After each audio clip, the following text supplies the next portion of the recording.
Youth media में आप सभी का स्वागत है। मैं हूं प्रताप अभिषेक। आज हमारे साथ एक ऐसे युवा साथी मौजूद हैं जिन्होंने Madhya Pradesh pre agriculture test, जिसको हम MP पैट के नाम से भी जानते हैं, उसमें सामान्य कैटेगरी में मध्य प्रदेश के अंदर 21वां स्थान हासिल किया है। एक अचीवमेंट खासकर ऐसे विद्यार्थी के लिए जो बहुत ही सामान्य पृष्ठभूमि से आता है और अपनी मेहनत और अपनी काबिलियत के दम पर वो ऐसा स्थान हासिल करता है। ये हम सभी के लिए, खासकर जो विद्यार्थी हैं जो तैयारी कर रहे हैं, उनके लिए मुझे लगा कि ये एक बहुत ही मोटिवेशनल वीडियो बन सकता है, इसलिए हम इस वीडियो को आपके सामने लेकर आए हैं। हमारे साथ हैं आनंद शर्मा। तो आनंद शर्मा से बात करते हैं और जानते हैं कि उन्होंने ये जो उपलब्धि है वो किस प्रकार किन संघर्षों से होते हुए उन्होंने इसको हासिल किया है। तो आनंद शर्मा जी, सबसे पहले आपका स्वागत तो हम करते ही हैं। Thank you sir. हम सबसे पहले ये जानना चाहते हैं कि हमारे दर्शकों को थोड़े आपके बैकग्राउंड के बारे में पता हो, जिससे कि आगे हम पूरी चर्चा प्रारंभ करें। आप अपनी थोड़ी पारिवारिक पृष्ठभूमि के बारे में बताइए। आपके पिताजी क्या करते हैं? यस सर, वैसे मैंने बताया कि मैं एक गरीब परिवार से बिलोंग करता हूं। मेरे पिताजी एक छोटे से मंदिर की पूजा करते हैं, पुजारी हैं। अच्छा। तो मतलब मैं एक गरीब परिवार का बेटा होते हुए भी, लेकिन मेरे अंदर जोश था कि मेरे को कुछ बड़ा करना है अपनी लाइफ में। इसलिए मेरे गांव में एक ग्रामीण स्कूल था, तो उसमें मैंने मतलब 10th में मैंने 91 परसेंटाइल बनाई। तो पिताजी ने कहा कि बेटे का पढ़ने में तो मन है। चाहे मेरे पिताजी मुझसे बोलते थे, बेटा तेरी पढ़ाई में मैं कभी भी कमी नहीं आने दूंगा, भले ही मैं बिक जाऊँ, लेकिन तेरी पढ़ाई में जितना भी खर्चा रहेगा, पैसे से रिलेटेड कुछ भी मेरी हेल्प लगे, मैं पूरी करूँगा। तो फिर 10th में मैंने 91% बनाई। इसके बाद सर लोगों ने कहा कि मेरे 97 मार्क्स थे मैथ में, तो सब सर लोगों ने कहा कि बच्चा होशियार है तो उसको तो मैथ सब्जेक्ट दिलाया जाए। तो सर मैथ सब्जेक्ट में ऐसा होता है, फिजिक्स, केमिस्ट्री और मैथ रहता है, तो उसको अपन गांव में तो पढ़ नहीं सकते हैं। इसलिए फिर उन्होंने मेरे को खनियाधाना भेजा और वहाँ पे मैंने एक छोटा सा रूम ली और वहाँ मैं अपनी कोचिंग करता रहा। तो आपने 10वीं की पढ़ाई अपने गाँव के सरकारी स्कूल से की? Yes sir. ये जो आपने मैथ्स लिया, इसमें आपके टीचर्स ने आपको कहा या फिर आपका भी इंटरेस्ट था इसमें? सर मेरा इंटरेस्ट तो था नहीं, बट जो 10th में मेरे 97 मार्क्स आए थे मैथ में, तो सब लोग बोलते हैं, आत्मविश्वास आया। हाँ, मेरे अंदर आत्मविश्वास आया कि मैं इसमें भी कुछ बड़ा कर सकूंगा। 12th में वो 91 चुकी। मैथ्स से चूकी थे आप? yes, तो बहुत सारे ऑप्शन थे आपके पास। इंजीनियरिंग में एडमिशन ले सकते थे, या बड़ी बड़ी यूनिवर्सिटी में जहाँ पर 12th के बेस पे एडमिशन होता है, वहाँ ले सकते थे। लेकिन उसके बावजूद भी आपने एग्रीकल्चर की जो फील्ड है, इसमें जाने का जो डिसीजन था, खासकर जो आप जिस पृष्ठभूमि से आते हैं, जहाँ पर सबसे पहले हमें ये लगता है कि पढ़ाई करके कुछ ना कुछ रोजगार की व्यवस्था की जाए। तो अब आपकी प्रिपरेशन के ऊपर आते हैं। खासकर जो बच्चे अभी जो प्रतियोगी परीक्षा की तैयारी कर रहे हैं या एग्रीकल्चर संकाय से जो आप पैट की तैयारी कर रहे हैं, यस सर, तो आपने किस प्रकार से अपनी तैयारी की शुरुआत करी? यस सर, वहाँ से चालू करते हैं, बताइए। Yes sir. सर जैसे कि 12th में पास आउट होने के बाद मैं अपने घर से इंदौर गया और वहाँ के प्रसिद्ध संस्थान MGCI में मैंने अपनी प्रिपरेशन स्टार्ट की। जैसे कि मैं बताऊं कि PAT का जो एग्जामिनेशन पैटर्न होता है, उसमें 6 विषयों का समावेश होता है, जिसमें कि 50 मार्क्स का होता है क्रॉप प्रोडक्शन और 50 का होता है एनिमल हस्बेंड्री और 25 मार्क्स के होते हैं PCMB, physics, chemistry, math, bio.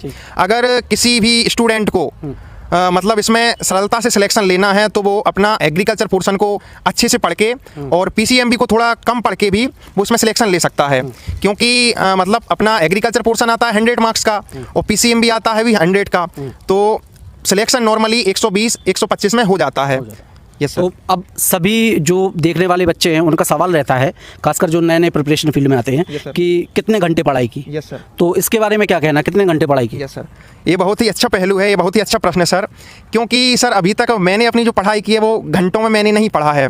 मेरे जो पढ़ाई करने का वो रीज़न था, वैसे तो जो कॉम्पिटिटिव एग्जाम की तैयारी करते हैं उन स्टूडेंटों के खासकर ये काम होना चाहिए कि अपनी दैनिक दिनचर्या की जो चीज़ें होती हैं, उन कामों को करने के अलावा जितना भी उनका टाइम रहता है वो पढ़ाई में ही लेना चाहिए। और मेरा पढ़ने का काम ऐसा था, मैं टारगेट बना के पढ़ता था। जैसे कि मैं मॉर्निंग में उठा और मैं कर लेता कि मुझको इन चैप्टरों के इन सब्जेक्टों में ये चैप्टर आज कंप्लीट करना है, और जब तक फिर वो मेरे चैप्टर कंप्लीट नहीं होते थे तब तक मैं सोता नहीं था, पढ़ता ही रहता था। और बड़े मैं एंजॉय के साथ पढ़ता था, ना कोई हड़बड़ाहट घबराहट से मैं लोड लेके नहीं पढ़ता था। निरंतरता होनी आवश्यक है। Yes, sir. जो पैट की तैयारी कर रहे हैं बच्चे, Yes, sir. उनके लिए कौन कौन सी बुक्स हैं जो आप रिकमेंड करना चाहेंगे, जो आपने भी पढ़ी? यस सर, बताइए।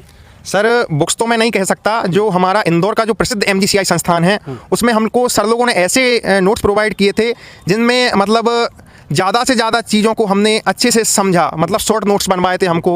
वहाँ की फैकल्टी टीम ने बहुत मेहनत की हमको, मतलब जो हमारे टीचर भी थे वो हमसे फ्रेंडली बिहेव करते थे, तो हमको उनसे डाउट पूछना, कोई से क्वेश्चन का आंसर लेने में कोई डर नहीं रहता था। वो यानी कि आप अपनी इस सफलता में कहीं ना कहीं MGCI जो संस्थान है Yes, sir. उसका एक बहुत महत्वपूर्ण योगदान मानते हैं। यस सर, मैं अपनी सफलता का पूरा श्रेय पहले तो अपने माता पिता को देना चाहूँगा, इसके बाद मेरी सभी MGCI के जो समस्त फैकल्टी टीम है उसको ही देना चाहूँगा। चलिए बहुत अच्छी बात है। ये तो रिकमेंड नहीं की कोई बुक्स, नहीं सर, मैंने सिर्फ अपने कोचिंग इंस्टीट्यूट के नोट से ही अपनी प्रिपरेशन की थी। आपने जो नोट्स प्रिपेयर किए थे जो कोचिंग से आपको मिले थे, Yes, sir. आपने उन्हीं से yes sir, yes self study भी की? यस सर, मैंने सेल्फ स्टडी भी की थी, और वैसे तो मैंने जितनी भी पूरी मेरी तैयारी की थी वो मेरे कोचिंग इंस्टीट्यूट के सिर्फ नोट से ही की थी।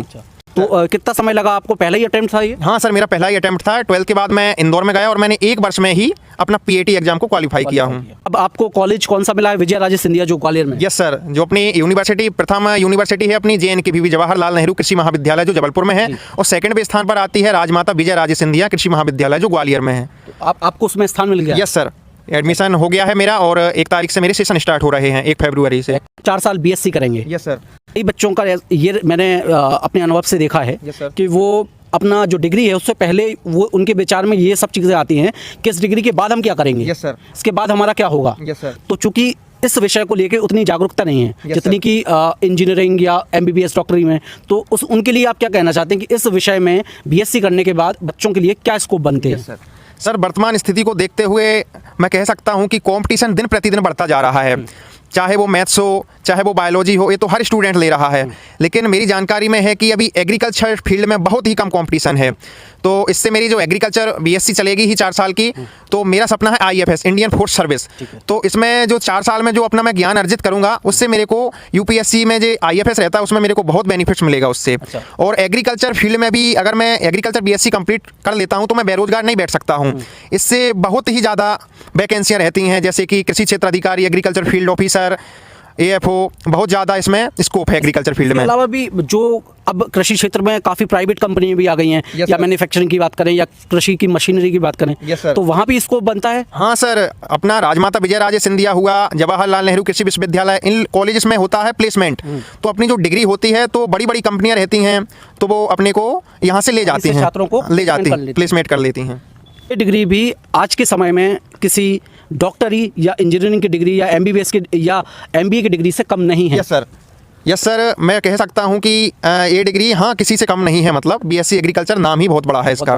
खासकर भारत जैसे देश में जहाँ पर एग्रीकल्चर हमारी यानी कि इकोनॉमी की बैकबोन है, हमारा कृषि ठीक है ना, प्रधान देश है कृषि भारत। प्रधान देश है, और वहाँ पर एग्रीकल्चर को लेके अब चूँकि अभी पिछले सालों में जागरूकता भी आई है, आप जैसे और भी बच्चे आए हैं, वो उनसे थोड़ा सा क्या है कि लोगों में खासकर जो विद्यार्थी हैं उनमें एग्रीकल्चर को लेकर भी रुचि जाग रही है। हाँ सर। तो आप भी उन्हीं में से एक छात्र हैं। तो अभी भी लोगों के अंदर एग्रीकल्चर फील्ड का ज़्यादा उनको नॉलेज नहीं है। सब लोग मैथ्स बायो के ही पीछे भागते हैं। झांसी में जो विश्वविद्यालय है, हाँ, वहाँ बुंदेलखंड यूनिवर्सिटी, वहाँ पर बिना एंट्रेंस के एडमिशन हो जाता है BSc में। Yes, sir. तो एक ये कारण तो नहीं है BSc को लेके कि कोई बच्चे ये सोचते हैं कि वो एंट्रेंस एग्जाम क्यों नहीं डायरेक्ट BSc करें? यस सर, मैं कह सकता हूँ कि जो लोग प्राइवेट कॉलेज से या बिना इंटरेस्ट के BSc एग्रीकल्चर की डिग्री हासिल भी कर लेता है तो वो डिग्री का कोई मतलब नहीं है।